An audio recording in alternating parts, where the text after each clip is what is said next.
People often ask me about my health, how I'm doing. I'm actually doing pretty good.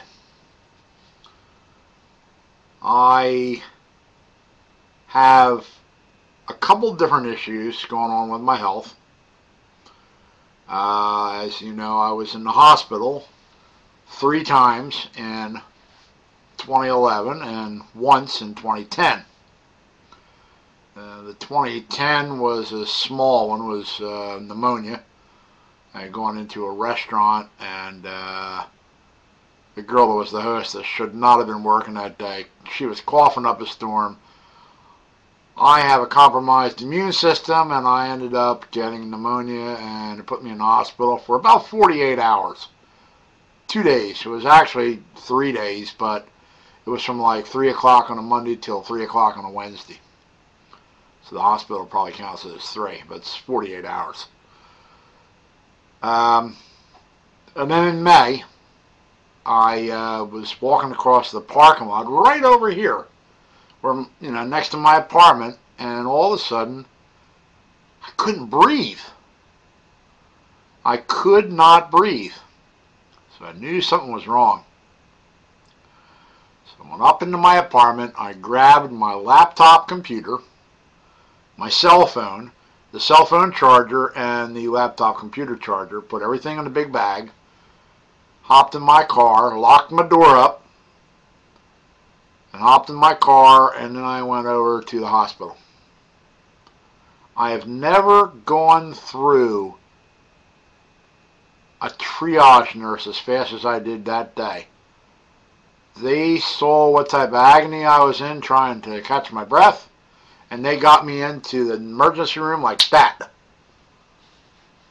I was like maybe 2 minutes at the triage desk, and then I was in the emergency ward. That little hospital stay was 2 weeks. And what I had was a pulmonary embolism. Pulmonary embolism is a blood clot to the lung. Now that was the most serious of all the things that I had. It could have killed me. But fortunately it did not. And I got thinking back to how did I get this pulmonary embolism? Well, when I used to live in Pennsylvania, this was 1997. I was taking some Christmas stuff up into the attic for my dad because he was way too old to go into the attic himself. And after the steps that go into the attic, now these are pull down steps where you pull a little string down and then the stairs unfold. After the steps, being able to hold my weight for many, many years, this one day in 1997, they decided they did not want to hold my weight any longer. And they broke. And I came falling, actually crashing down to the ground below. And I landed on my right thigh. Well, my thigh kind of went like that. I mean, it swelled. And I missed, I think, 2 days of work.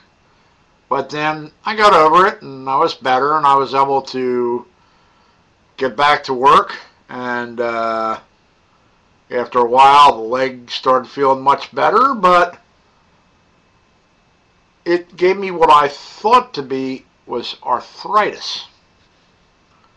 Well, it wasn't arthritis. What happened was 14 years later, 2011, that blood clot that was in my right knee from that fall made its way up into my lung. And that's why I couldn't breathe. That was the pulmonary embolism that I had. And the reason that I knew it was from my knee, number one, they did x-rays. And they were able to tell me that it came from my knee. And number two, once I had the pulmonary embolism, all the pain in the knee went away. I mean, I had pain in that knee, which I thought was arthritis, for 14 years. Once the blood clot went up here into the lung, the knee felt fine. So that was trip number 1. Now my breathing is at 100%. I feel great.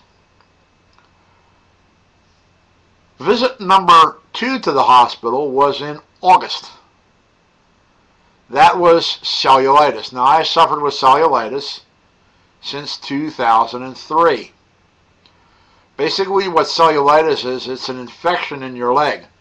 Most of the times when you get infections in your leg, they're from the outside and they work their way in. Cellulitis finds a crack in your skin, maybe in the bottom of your foot, and bacteria finds its way in, and the infection starts on the inside and it works its way out. And by the time it gets out to the edge of your foot turns as red as this shirt. I kid you not. It turns red. And it starts as a real little speck, and it just gets bigger and bigger and bigger, and then it starts moving up the foot. And if it gets in your bloodstream, it could cause you to have a fever, and that could do some major damage. So when my foot started to throb on August the 5th, 1 week after my birthday, once again, I drove myself over to the hospital. Now, I'll tell you one thing that's really good. The hospitals down here are way better than the hospitals up in Pennsylvania. And of all the ones down here, I felt that I was in the best one of the 4 local hospitals. I was in the very best one. And I had a good experience all 4 times I was in that hospital. So sometimes you'll have a good experience once. Very rarely twice. I've had 4 good experiences in this hospital. So I was in the hospital for 2 weeks. I could not rest my leg against anything. It was so sore. It was on the back of my right leg. And then the 3rd trip into the hospital, I had to have a portacaf put in right here. Okay, a portacaf is a little thing they plant underneath your skin. So when they give you chemotherapy, the female part is underneath your skin. The male part is like a little needle, and it fits into the hole that's on the under the skin part. And then the outside part has wires hooked to it, which goes to a machine which pumps the chemotherapy into you. Chemotherapy I get is Rituxan and Treanda. You might have remembered my videos about that not too long ago. And then one of the times I went in there, I also had to have a blood transfusion. Okay, well, what happened was they were supposed to do this as an outpatient. They discovered when I went in October, and this is my 3rd trip in, actually 3rd trip this year, 4th trip overall, if you count the one from 2010. They noticed my breathing was only 85%. Anything below 88%, you're automatically hospitalized. So once again, I spent almost 2 weeks in hospital. I think it was like 9-10 days I spent in this time. And what they did was they gave me water pills. A lot of the breathing problems was fluid in my body. And they got all the fluid out. And it also helped me to lose a lot of weight. And now I have absolutely no breathing problems at all. They measure my breathing once a month, and I'm at 100%. And you can't get better than 100%. They also taught me how to breathe. In through the nose. Out through the mouth. And pursed lips.